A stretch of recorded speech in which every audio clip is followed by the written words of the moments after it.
To the channel friends, स्वागत है आप सभी का यहाँ पे एक इम्पॉर्टेंट अपडेशन पोस्ट में.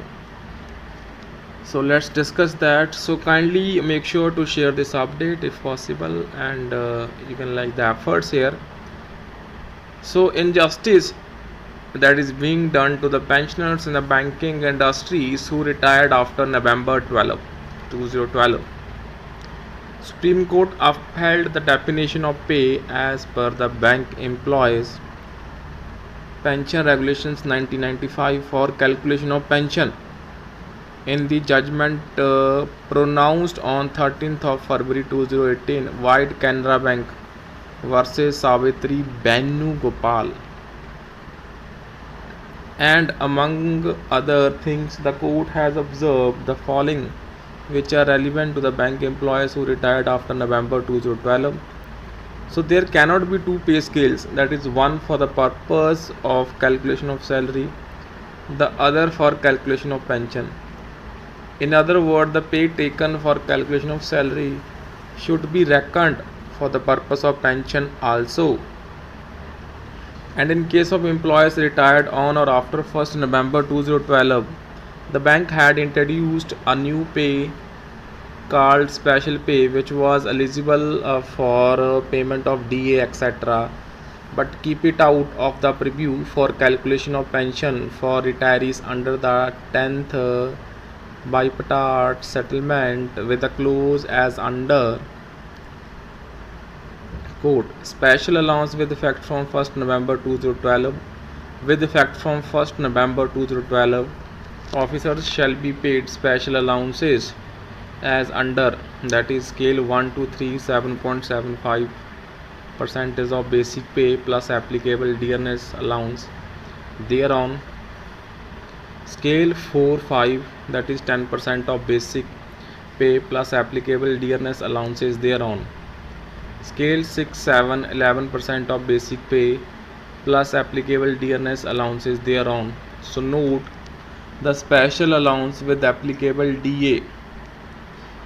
So the said Honourable Supreme Court judgment has very clearly laid down that the above system of paying two pay scales, one for the purpose of calculating salary and the other one for calculation of pension, is illegal.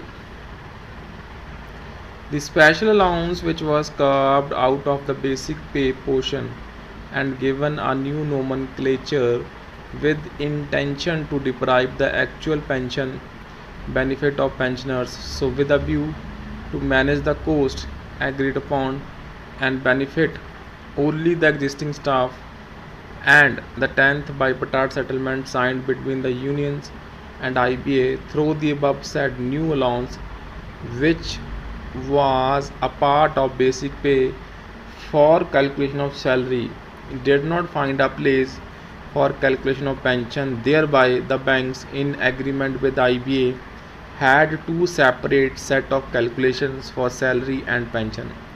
So now the Honourable Supreme Court has held that there cannot be two separate calculations for salary and pension. The banks have to include the new allowance paid.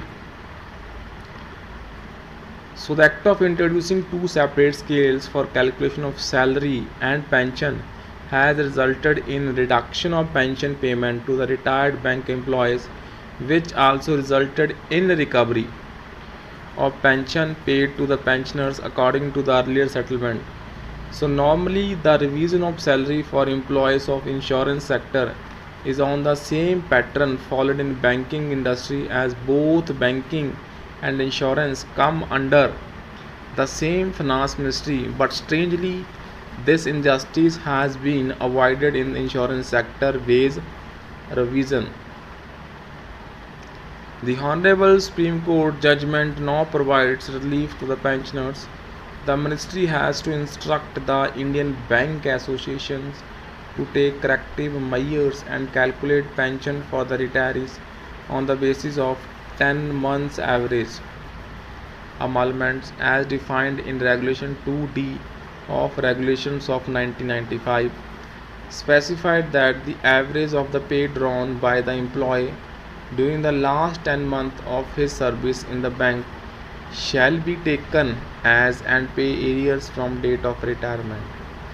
So with this, the retired bank employees will get a refund of recovery made on illegal recovery of pension, get the basic pension refixed at legitimate levels, get arrears on gratuity commutation of pension.